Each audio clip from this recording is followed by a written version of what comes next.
আরো সাধারণ নির্বাচন করলো, তখন প্রতিবাদ আসবে, 90-তে ক্ষমতা ছেড়ে দিল। ক্ষমতা ছেড়ে দিয়েছে। এই পুরা প্রক্রিয়াতে 9 বছরে আপনারা হিসাব করে দেখেন 40-50 জন মানুষ হত্যা করা হয়েছে। 9 বছরে 40-50 জন, বিভিন্ন আন্দোলন সংগ্রামে 40-50 জন, বাড়িও বলতে পারি। আমার নিজের মনে পড়ে 20-25 জন। আচ্ছা, ফর দ্য সেক অফ মানে কি বলবো, যে পলিটিক্যাল কারেক্টনেস ধরে না 40-50 জন মারা গেছে বললাম 9 বছরে। আর নির্বাচনে কারচুপি করে পরপরই ছেড়ে দিয়েছে।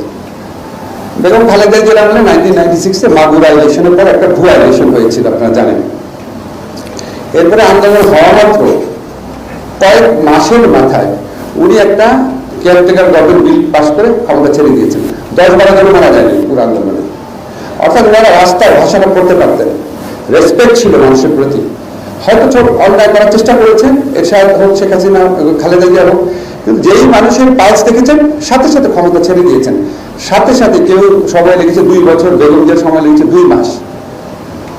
আর শেখ হাসিনা মানে কারচুপির মাত্রা যদি দেখেন, আগের সব কারচুপির মাত্রা ছাড়িয়ে গেছে। আগে ইলেকশনটা হতো, ইলেকশনে কারচুপি হতো।